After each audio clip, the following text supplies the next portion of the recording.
Good morning, everyone. Welcome to another 50 Acres Academy webinar. Today's webinar is about webinars itself. Webinars 101, I've called it, and communicating effectively online.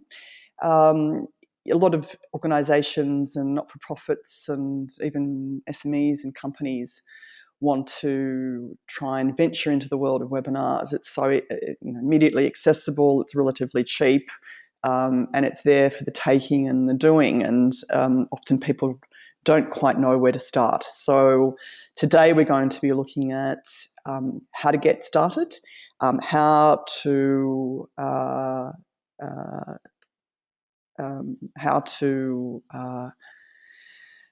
make sure that you're running an effective webinar program, and ensuring that the webinars are effective for your members or your stakeholders. So welcome to this 50 Acres Academy, Webinars 101 and Communicating Effectively Online.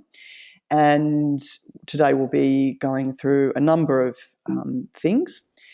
Essentially, we'll be covering webinar essentials, planning and delivery of webinars, and there'll be plenty of time for questions. So please, if you do have any questions, please just pop them into the control panel, which you should have access to, and I will get to them as we go through. Welcome your questions or your comments. And after we finish today, you'll be sent a copy of the slide pack. You'll also be able to access it through our YouTube channel, 50 Acres TV, which we'll send you a link to as well. So you'll have access to all that if you need to go back and have a look at it, or if you miss the presentation. So where do we start when we're thinking about webinars? First of all, I think you probably need to think about the pros and cons of webinars. There's lots of advantages of virtual learning tools, and some of those are good and some of those there are limitations. So let's think about, first of all, the pros. Obviously the most obvious one is the convenience and the fact that there's no travel time. Often in today's world, we see a great conference or we see an event we'd like to go to, but the fact that you have to travel interstate, you have to buy an airfare, you have to find accommodation, there's the costs that come with that. There's an immediate affordability for the not-for-profit market and organisation market, and SMEs. So often if you've got target market, your target market is members or stakeholders that would find an impost of travel and accommodation, webinars are a perfect tool for them. They're efficient, they're easy to use, you can do them repetitively, you can do them very frequently at very low cost. So, for example, I put these on at a reasonably low cost. We use GoToWebinar, which is, I think I pay $130 a month, which I think allows me to do, I think, up to 1,000 people on a webinar, which is a pretty good deal. So, I think there are lots of different plans. I found GoToWebinar just an easy tool for me to use. It's a platform that I find easy and functional, but there are a couple of other ones on the market. So obviously explore the different tools before you go down that road. They really represent long-term value, I think, and can be reused by others. So even if people can't attend, I often find myself registering for a webinar and then not necessarily sitting in on that webinar, but at least I've got access to the slides and the learning afterwards, which is always useful as well. So I think it's one of those gifts that keep on giving a webinar. It's, often you can speak in public with people, but if you're not in the room and it's not recorded, you don't have the opportunity of listening to what happened. And so that's one of the beauties of webinars, I think, that is often useful. So the cons, you need to factor in a number of possible considerations, including the fact that it is really one-way communication. In effect, it's you speaking to people. One of the very first webinars. I've done many webinars now, but one of the first webinars I did was for Pro Bono Australia, and I flew down to Melbourne because we weren't confident with the technology, using it remotely, which is really how it should function. And I flew down to Melbourne to do it in their offices, and we had 1,000 people on the line. And today we haven't got 1,000 people, but it can be intimidating. You think you've got a lot of people on the end of the line. But my attitude is, I'm speaking to one person. I'm trying to communicate to one person at the other end of the room, and like you're communicating to someone on the phone, it's something that you can make meaningful. We'll explore that a little bit later. The internet speed and bandwidth of your users is obviously something to think about. And for instance, I'm based in regional Australia. I'm based 45 minutes out of Canberra, and occasions, if there's an electric storm or if the internet, antenna's facing the wrong direction, my internet speed is not terribly great.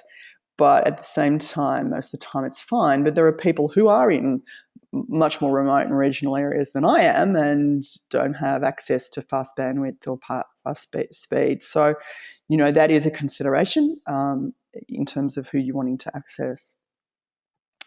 Other technical issues and the need for troubleshooting. Sometimes depending on your members and your stakeholders, you might have a group of people who are not necessarily used to communicating and listening to people talking down the barrel of a computer to them. It's a completely new world for them. But once they do it once, they're usually pretty happy with it. But initially, some of these things there's some initial teething problems, so that can be a limitation. If you've got a bunch of 20-somethings, you won't have a problem. But if you've got a mixed bag of stakeholders, then obviously you need to think about making sure that they're all up to speed. The quality of your presenters, I think, is a definite issue that needs to be considered. I've gone in and advised a number of not-for-profits on their webinar series and how to get the best out of them. And one of the things that I've often seen is that they've had a lot of specialists who've spoken to them in their webinars, but it's sometimes that content's been rather turgid, if you like to use that word. It's been really tough going, and so it's content rich, but the delivery has not been extraordinary. And you need to be able to do both things. You need to have great content, but you need to be able to deliver it well and have that emotional connection with people. And so if you've got presenters who will speak off written notes, so today for example, I'm just speaking sort of ad-libbing as the slides come up, but if you've got someone who just speaks from a written text, that often is quite limiting for the people who are listening in. The materials, I think, is often is a issue you need to think about. You need to make sure that, depending on if you're charging people for the webinars, you need to make sure that you've got materials that will back up what you're charging them, or if it's just that you're servicing your members, you need to make sure that you're giving them something that's worthy of their time and effort. If you're a member organisation, then you're obviously there for a reason. You're servicing your members, your stakeholders. So you need to think about the materials that accompany your webinar as well. The ability of the audience to engage is often is an issue. Sometimes if it's a small group, you can have them talking. If it's a large group, like 1,000, you can't do that. So you've got to be able to have someone who's perhaps moderating if it's a large group, who's dealing with the questions separately. I've got 40 or 50 people here today, and so I'm able to manage that myself. But if it's a really big group, you've got to have people who are helping you to manage that. So you just got to think about how you manage that technically. I've just got a comment here from Maria Brett, who is a former client. Hi, Maria, who says from PACPA, who says, for the monthly fee, can more than one person have a user login? We'd want different committee and groups with our organisations. Yes, we've got, we have one account, and myself and other staff are able to log in. It's literally just to log in with an email and a password, and we can still log into it from wherever we are. Whether or not you can give a webinar at the same time in 2 locations, I don't know, but you probably don't need to do that. So yes, effectively you can use it from different places. I think you just use the login, and it's been really good for us. And Suzanne, another friend of mine, said She asked me why I'm not on Skype. We'll talk about that in a second, why you can't see me. And she said that she could see the facilitator. We'll think about that in a second. She's saying bad hair day. Well, that might be the case. So let's just keep going, and I'll get to the issue of webcams in a second.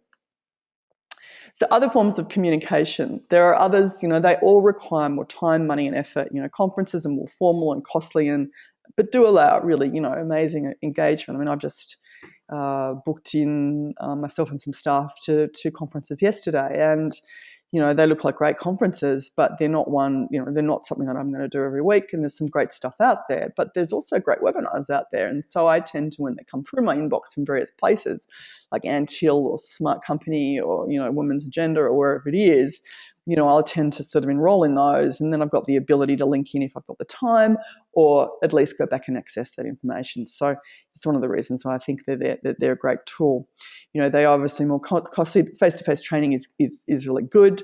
You need to be able to get there, you need to allocate that time. And then there's the issue everyone says after they've come back from a conference, oh my goodness, my inbox is so full. I mean, what did we do before we had the internet? We actually did used to speak more to each other, more face to face. It's the nature of the world now. A lot of communications online. It's finding that balance. And face-to-face learning and face-to-face interactions are still absolutely critical. I'm not saying that this replaces that at all. What I'm saying is it's part of the mix for you and your organisation, and it's something that you can do reasonably cost effectively for your staff, for your members, for your organisations that you're working with. So let's think about, how and, whether to charge. It's the question that you always ask yourself. Can we monetize these webinars? I mean, print media have been looking for many years about how to monetize the internet. And there are a lot of people who are trying to monetize all sorts of things to do with the internet, and webinars is one of those things.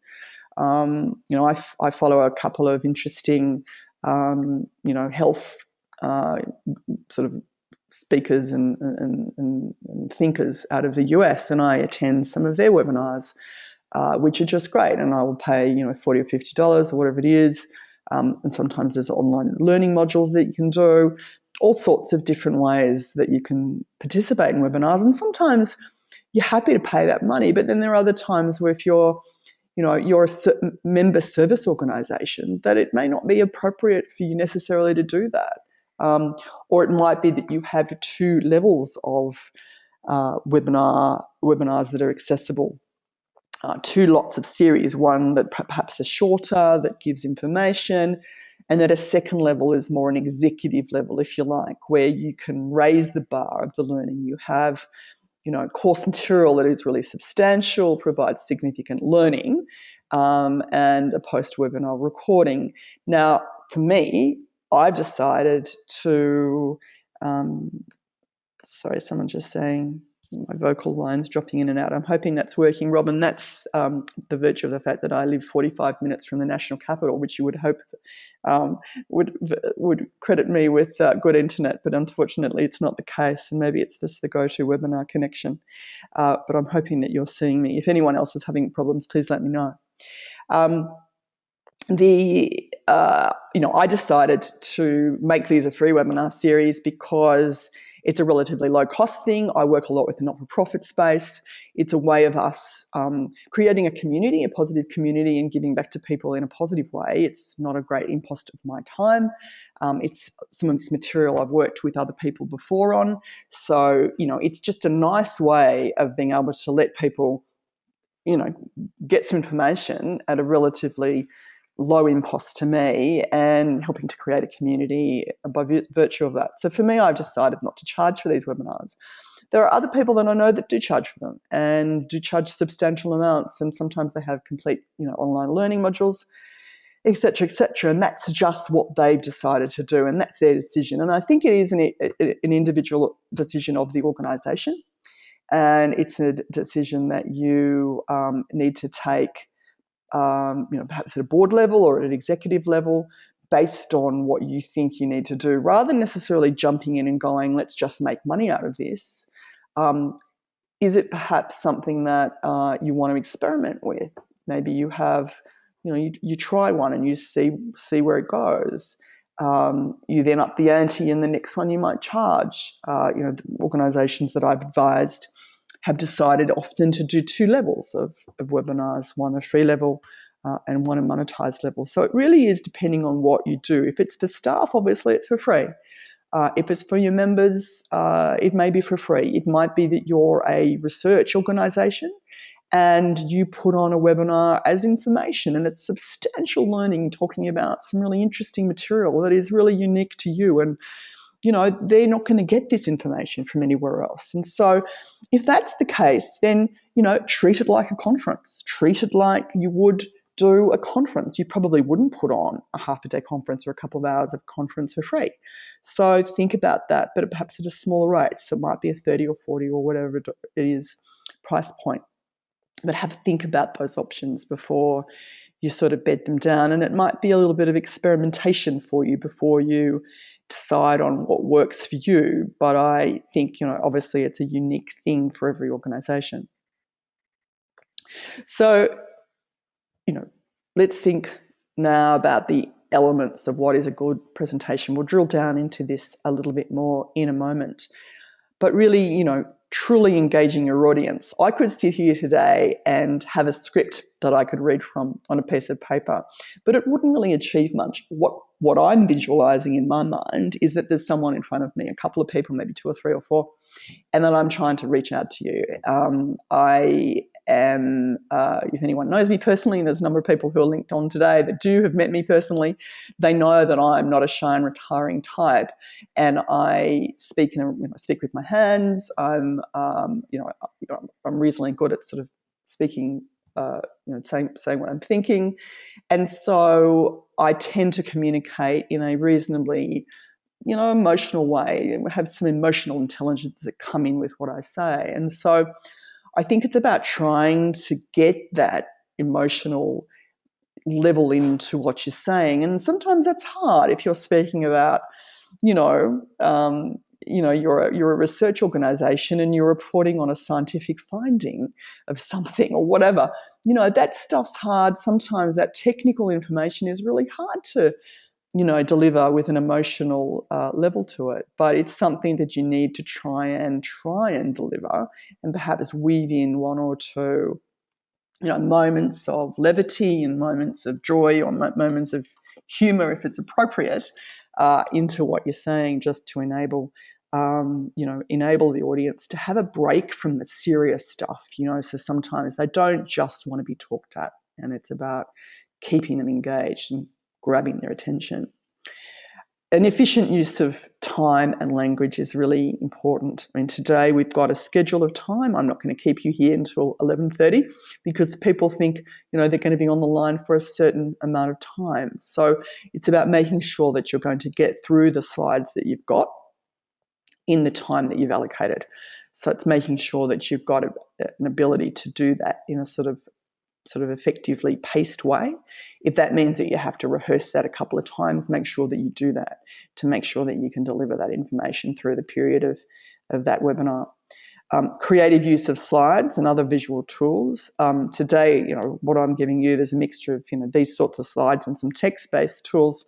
You can do all sorts of things. You can use pictures, you can use infographics, you can use video, you can use all sorts of things to grab hold of people, audio, as various tools to be able to grab people's attention and keep them occupied. The other thing that you can do is often do a poll in the middle of a webinar. If you've got a lot of people listening and you want to get some feedback from the audience, you can go in and ask them to do a poll right there and then. Tell me what you think about this. And they respond very quickly, and you get some instant feedback which you're able to respond to as you're talking. And that's another technique that you can use. At GoToWebinar, for example, does provide you. I'm not being paid by GoToWebinar, by the way. It's just one of the tools that they do have there. So there's different things that you can use, and it's really well worth thinking about all of those different different techniques that you can embroider into what you're doing, visually, audio, slide packs, and polls, in order to make it really visually arresting and visually engaging, one of the things that I think you need to make sure that you do is, make sure you practice it. And so that, you do go through and see, is this overkill? I've got 23 infographics that are all moving and visual, and there's audio and it's all going on. It's a bit like when you deliver a PowerPoint to a group of people, you wouldn't have, 23 extraordinarily rich and complex slides. You'd probably have a mixture. So it's about making sure that the mix is right. You have some moments of calmness and you have some moments that are a bit more visual, a bit more movement. So it's about making sure that you get that mix right. The use of webcam. Good question, Suzanne. And Suzanne's seen me before, so Suzanne, you don't need to see me right now. But I am sitting here in casual clothes. That's not a problem. I wouldn't have a problem with having a webcam up. In my view, I actually think that having the presenter in the corner can be a distraction from what you're trying to communicate. I've often said to people, have the presenter in the corner for the moment and then switch it off. Because I think, apart from anything else, with people, like, for example, myself, when I do Skype with people, I often find if I have 2 or 3 people on Skype, I get shut down because it's just too much bandwidth that I'm needing to use. So if you're in the middle of nowhere or in your regional, rural, isolated community, it's very hard to sometimes get that visual as well as the audio and the slides up on the screen. So, sometimes the use of the screen, the webcam is a prohibitive thing for some people. Sometimes people just don't want to brush their hair. And sometimes it's not about them. For me, I suppose I feel like I can communicate reasonably well without having myself on the screen. And I actually do feel it's a little bit of a distraction. And really the main game is what we're trying to talk about here today, rather than you looking at me. And I'd rather you be thinking about what the content is rather than looking at, whether I'm shaking my head and what's behind me on the wall. So that's just my view. Some people love seeing it like in a Skype situation. And I think it's really about, what you're expecting. So if you're doing small group training, then yes, that might really work well. And if you're at a city and you've got the bandwidth, then it could work really well. So I think it's about really working out what is going to work for you. So as I said, you need to make sure that the connectivity is adequate. You need to look tidy and neat with clean background. Often you see, all sorts of things going on in the background, or, all sorts of paintings or whatever it is in the background. So, it may be that you use Skype or GoToMeeting or, Google Hangouts for this as an alternative, which in effect becomes a webinar tool. So it's really up to you. See what works for you, give it a try, and see what works best. So in terms of preparation and delivery, that's obviously, really important. You've made the decision that you want to explore webinars for your members or your staff or your stakeholders, or as perhaps if you're an SME or a consultancy, whoever you are, as perhaps an income stream. Then, what do you do next? Obviously, the first thing you do is you go out and source a provider. We looked at a number of providers, and we ended up going with the GoToWebinar just because I found it personally easier than any other ones that I tried to do. But you go out and see what works best for you. That's the first thing you need to do. The next thing you need to think about is publicising the webinar. You just sticking it out, once or twice on your member newsletter isn't enough. I always firmly think that, and anyone who does any marketing and communications, and I'm sure many of you do, that people are getting information in a number of ways these days. You've got an inbox which is rich and full and busy, and if it's not on the top of the inbox, sometimes it's deleted or it's forgotten. So it's about, repeatedly inviting people. The other advantage with GoToWebinar is that you can attach a group of stakeholders to it and send them out multiple invitations. So we send out, we've got 5,000, whatever people in our database. We will send them out invitations to our webinars. I'll also send out a meeting, a webinar invite via LinkedIn. I've got 5 to 6 something thousand connections on LinkedIn. I've got 1,000 something on Twitter, and so all together it's over 10,000 that I'm communicating to. Now I don't have 10,000 on the line, but I find that if you're trying to communicate to stakeholders and get out to them, you need to communicate to them in a number of ways over a period of time. And so obviously giving them some notice is the best thing that you can possibly do. But at the same time, you need to then remind them that it's on. So go to a webinar. Many of you, the people who are registered today, would have got some reminders. You probably would have got one yesterday. You would have got one about an hour ago. And that's a great part of this platform, that it's sort of built into that. So once you signed up, you get those invites and those reminders, which is great. So make sure that you are going to reach the right people. You can do an online ad. Sometimes I'll use Facebook advertising, or I'm experimenting with Twitter advertising for this and just generally. And actually, Twitter advertising is about the same price these days as Facebook. It's actually really surprising how the price of that has come down. You can put something on your website. You can send a member alert. You can do a blog post. You can even send hard copy invitations if something goes out in the mail. So I would urge you, if you do go down the road of, going on a webinar,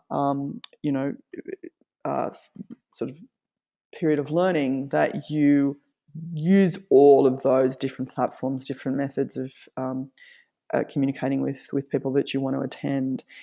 And you might find that one works better for you than another, but I would say until you really know absolutely what works best, and the only way you can do that is by some analytics and some metrics, is, keep going with all of them until you absolutely know that it's the, direct mail that's working best, or it's the website hits that are linking, bringing in the more signups than anything else. So I think you need to make sure that you keep them all in the mix.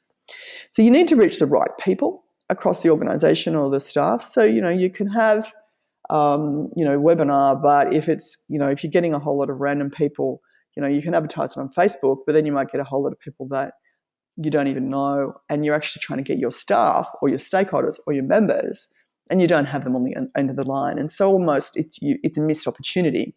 So you need to make sure that people are aware of it. And that might mean some phone calls to them in the first instance to alert them to the fact that you are doing this webinar series, or that you're beginning this webinar form of learning platform for the organisation, and are they interested? What is it that they'd like to see in a webinar? Ask them. Send them out an email or a member survey. What is it that they'd like to see in a webinar? Get some feedback and respond to that. The emails that you send out need to be visually arresting and hit them. So we've got a logo for what we do, the 50 Acres Academy. Really simple, but it's now recognisable. It's part of our webinar series. So you can embed a flyer into something, but make sure it's got the live link to be able to connect you or the person at the other end of that email or that form of communications to be able to register for the webinar. Because if you don't have that, it's a missed opportunity, because people go, okay, that's great, but where do I go? So often having an online communication to do that is a really, really effective way of getting more registrations, obviously, through the door. Follow-ups are really important. As I said, if you can call people, you might not be able to call. If you've got 5,000 members, you probably can't call them all, but you might be able to call. If you're a federal model and you have 7 state branches, calling each and every one of them to ask them to advertise it in their newsletters and their online social media platforms is a great thing, because you're, timing by 6 the power that you've got. You can use your Twitter, you can use your Facebook, you can use your email alerts, but if they're doing it as well, then you're quadrupling, timing by 6 or whatever it is, the power that you've got. And so that's a really great thing. Making sure that you're doing all of that. Don't dismiss any of them until you know which one works for you. Think about how you're going to publicise your webinar, and be as creative as possible is what I would recommend. So, delivery. you know, how webinars delivered is really, where it's important, because you can have all the great marketing, you can have the great logo, you can have the great invitations, you can hit everyone, you can get a whole lot of people in the door. But if they're sitting at the end of the line and they're bored out of their heads, then, you're going to see them dropping off. And that's often a way of understanding whether you've got a successful webinar or not, whether people drop out during the webinar. So it's about delivery, but it's also about content. So you've got to excite people about the content. You've got to tell them what they're going to get. So in the invitation, when they're registering, they have an inkling of what they're going to get, so that they really understand what the deliverables are, what the learnings are going to be out of that webinar. You've got to get inspired about what they're about to do. If you're inspired about it, in terms of the delivery, they'll be inspired about it.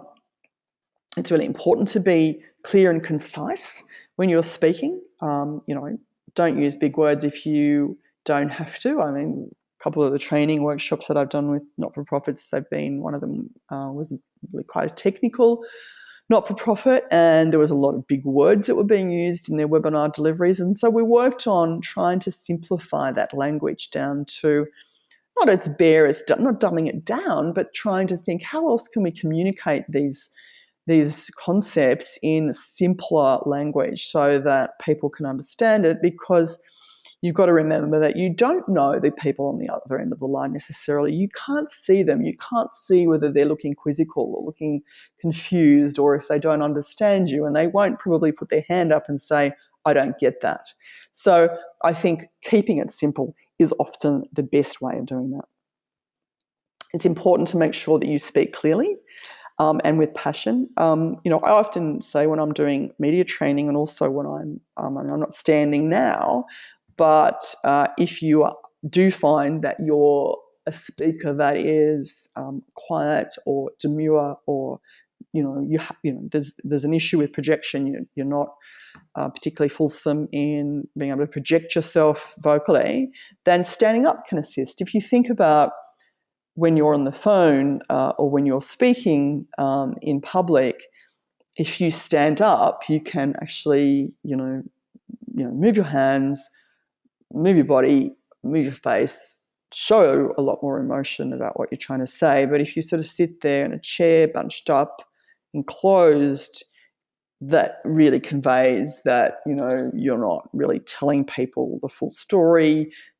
There's a depth that's not there in terms of what you're saying. So I often say, think about standing up, but at least use your hands, and think about when you're speaking on the phone to your family or your friends, and you're talking about something that's exciting. What do? You move your hands, you move your face, you move your body, you often smile. I will always say to people, if it's an appropriate thing to do, smile when you're talking on the phone or doing a media interview on the phone. It's the same thing for a webinar. If you smile with someone, they can tell that. If you don't and you grimace, then you get a completely different sense of that person at the other end of the phone. And it sounds like an odd thing to say, but try it out yourself when you're talking, and I think it does work. It needs to flow logically, the webinar. It needs to have minimum interruptions. I've helped some not-for-profits who had, went into a webinar and recorded it, and they had some technical problems. They had to solve them while they were going. And, so meanwhile, they had 40 or 50 people at the other end of the line, and they were all waiting around while those technical problems were being solved. And that's tricky. You need to make sure that you don't have any of those interruptions, whether they're technical or otherwise. And, I know that I had some, my vocal levels were perhaps up and down a little bit earlier, and they may be because of where I'm based, but essentially try and minimize those technical interruptions. If someone was in the room talking to you, you wouldn't pause and go, excuse me, I need to go and get a cup of tea. Hang on a second, I'm just going to go to the loo. Wait a minute while I'm doing an email. Obviously you're not going to do any of that, but you need to make sure that it's really focused. They're there with you for that period of time, and you need to be completely, with them and present in that process. Otherwise, they've wasted their time essentially, and that's not what they've signed up for. So, content essentials. Thinking about what you need to do before you start, I think is really important. So, before you start, pause to think about what we can do to engage your audience and keep their attention. How can you explain the information? How can you best explain what you want to get through to them? If it's technical, yes, it might not be something that you can throw in a whole lot of jokes with, but can you use case studies to bring it to life? Can you tell some stories to illustrate how that technical thing has improved, something in the world? There are lots of ways of explaining information, and if you think about how teachers in the classroom of primary school kids or high school kids communicate, they often get complex information and distill it to its simplest levels in an attempt to engage those children in that learning. And it's similar for webinars, and I think it's no different in many respects. We're not trying to deliver to a room full of PhD students. We don't know who we've got at the end of the line. If you know that you've got a group of PhD students when you're delivering a webinar, we'll go for it. But I think most people, I don't know who is at the end of the line today. I don't know the level of their learning. I don't know their background. I don't know what they're interested in. So I've got to keep what I'm saying in a general sense in an attempt to engage people. And I think it's probably generally the case for most webinars. Thinking about design, let an infographic tell a story for you. I often say when I'm advising people with engagement with government or stakeholders, an infographic, a 1 or a 2-page infographic, can tell someone who is time poor, and webinars are no different, something really simply, really, really easily and really effectively. And so think about how you might do that, and whether or not, obviously you might have the in-house capability. Maybe it's just that you do that in a PowerPoint. You do a simple infographic on a PowerPoint that demonstrates something. You might have someone that you outsource this stuff to. So have a think about how you might use visuals to help you tell the story. You can often tell a story in an instant that might take you 5 minutes to explain verbally, and that's a very useful tool in terms of webinars. Often webinar series use guest presenters, and if you're an organisation that's a peak body, you might have guest presenters. They may be people who work for you. They may be people who you bring in, academics or other people, experts in the field. And so you need to make sure that they're really bringing value. And so they might be really knowledgeable, and they might be great at writing a policy document, but they may not necessarily be the best at delivering a webinar. So I think you really need to be convinced that they are going to be the right person for you and your organisation to speak to your audience before you sign them up. And, obviously you're better placed to work that out. And that they're adding something new. They're going to bring something that people will want to know about, and they will learn something new with what they're listening to. So post-webinar follow-up, I think, is really important. So, like any engagement, the follow-up is absolutely vital. And if you've got a tiered model, then I think the approach can be, different for each tier. So, we always send a thank you note out, and everyone today will get a thank you note saying thanks for attending. If you didn't attend, you'll get a thank you note or note saying sorry you couldn't make it, but here's a link to the recording. And we'll send out the slides to everyone as well. So it really depends on how you approach the tiers, whether you have 2 tiers or everyone's in the same tier. It really is depending on what you want to do in terms of how you monetize or otherwise your webinars. And I think one of the things, there are some organisations that I've worked with who have really regular webinars. They have a couple a week. They've got big membership levels. They've got lots of different areas of learning. They really keep pumping them out, and that's a great thing, providing you've got new stuff and that providing that people are getting that information. And I think that if you've been an attendee, you've shown an interest in the webinars, and you found that a useful tool and a useful platform, keeping them engaged is really useful. So, I'll always let, former attendees know that there is a webinar, coming up. And, for some organisations, there's a lot of staff. For some organisations, it's only once a quarter. It really depends on what you're able to do, but making sure that they're informed about what is coming up, what's in there. It's a really good teaser. It's a solid teaser. It explains what's coming up. It really, interests them in what's happening. The infographic is another thing that you can think about. I've just had another question. So Zoe asks, any suggestions on managing Q&A type webinars where organisations, presenters and participants have expertise to answer questions? Absolutely. It can be more of a panel type situation. You could have a couple of presenters involved, or it really is very much a Q&A type event where, this is what I do, but other organisations may have an expert from overseas that come in, and people are absolutely hankering to ask people questions. And, what I'm doing at the moment is I'm taking questions and feedback from people in the question box. And I think depending on how many people you've got, when I did the webinar for Pro Bono Australia and I had 1,000 people on the line, and I think, it dropped out to about 850 at one stage, but we always had a constant of 850. There's no way that I could have sat there and read all those questions. So there was a convener there who was monitoring them, and then the convener brought in the questions and grouped them into areas and selected, we had 2 lots of questions, and we had, he brought in, I think I answered about 12 questions through the webinar, as well as some content, obviously delivering content. It went for an hour or more. But absolutely, I think a Q&A type webinar can work really well. So where, you've got a really engaged organisation and they sort of know the stuff.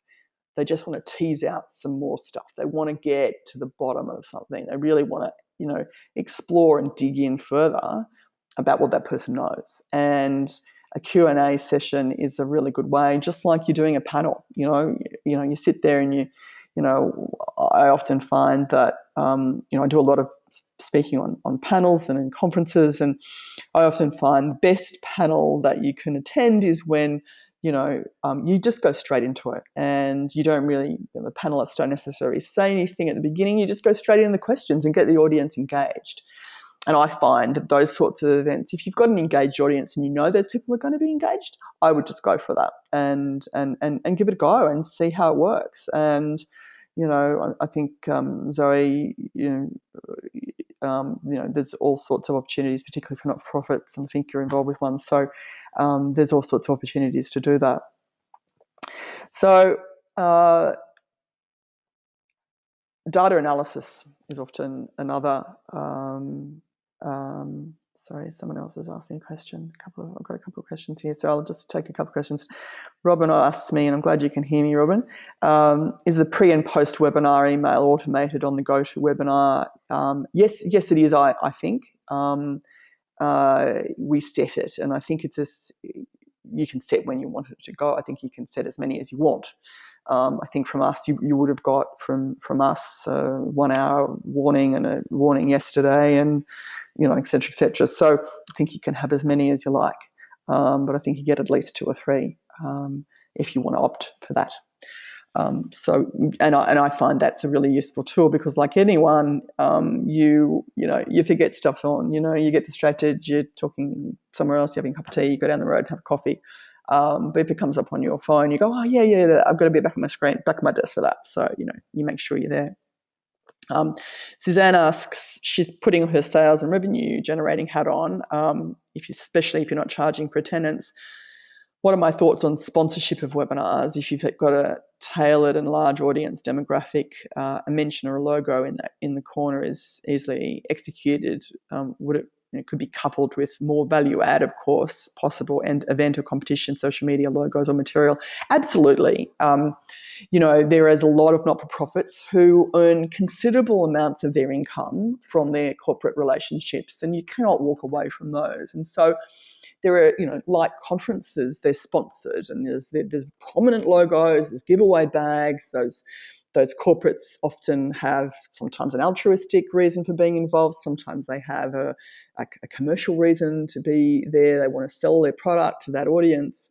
But nonetheless, there's always usually a reason. And so, having that corporate being allowed to sponsor that webinar is absolutely a great thing. And, here today, this is costing me $130. So, that's not a great deal of sponsorship. So, if you've got literally if you've got $500 people on the line, I think it's probably going to cost you more like $600 or $700. So, if you've got a corporate that sponsored you $1,000, then, or giving a giveaway along with that, if you've got a not-for-profit audience, or you might have them giving some in-kind support, whatever that is, I would definitely explore that as an approach, because I think that's really useful. And it's also another way of getting your corporate sponsors and partners involved in what you're doing, thinking with you.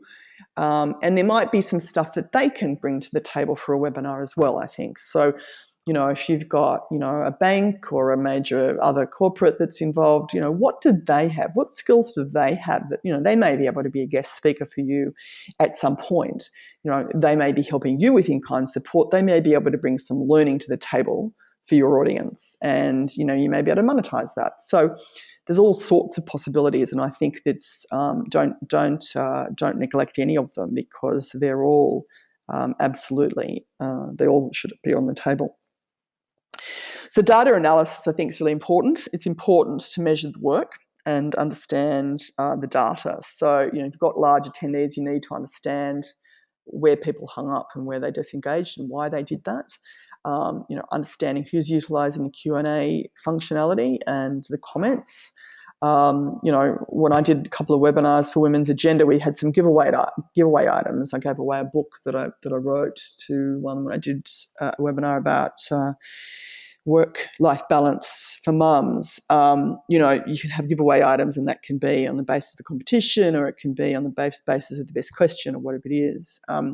You can use EDMs to make sure, direct emails to publicise, but also see what people are opening, what are they clicking on. All of that data analysis is really important, rather than just doing it in a vacuum. It's really important. So, top tips before we finish, being realistic and engaging is absolutely imperative. Using slides and infographics that look good and you've put some time and effort into them. Making sure your presentation is clear and strong. Managing the technical stuff as best that you can. And making sure you convey the material and the content, whoever that is, if it's a guest presenter or if it's the person that normally presents the webinars, is obviously very important. Just to recap, if anyone's got any other questions, please just pop them in now. We're happy to get to them. So engage. You're having a conversation with someone. I know I can't talk to you, but people are sending me messages, and that's great. People are conversing in all sorts of ways nowadays. My 12-year-old is on Snapchat and Instagram and a whole lot of other stuff that he's on, and having really meaningful interactions with a whole bunch of people by communicating in small grabs of text. So people are increasingly communicating online, and so we should be able to communicate, I think, quite meaningfully. I mean, I'm talking to you verbally, but I should be able to get quite a lot of interaction also through the questions that I'm getting from you and being able to respond to those. So I think it's just it's a different mindset in thinking about how you engage on this platform. I think is important. Being clear and concise, you'll reach more people that way, rather than confusing them with really complex terms and sounding turgid and boring. Be exciting, weave in some real life stories. Tell them stuff about what you're doing, what you're thinking, and get them involved and get them inspired just like you are. Being creative. People really like to be inspired and excited while they're learning. That's why, schools do all sorts of stuff to make that happen. It's no longer just sitting in a classroom, writing on a piece of paper. It's all sorts of interactive learning in classrooms. And so thinking about how you can excite them, how you can inspire them while you're talking to them is obviously really important as well. So if people don't have any more questions, thank you very much for joining today. It's been lovely to have you. We'll do another webinar in January, and we'll let you know about when that is. We have them each month. And the topics do change. If there's something that you're particularly interested in, please do drop us a line and let us know. We're more than happy to respond to what topics people might be interested in. But otherwise, please, everyone, have a lovely holiday period, and I hope people get a rest and get to have some quiet time and a bit of time with friends and family. And if I don't speak or talk with you before, have a lovely year and holiday period, and no doubt, hopefully, speak with you in the new year. Thanks again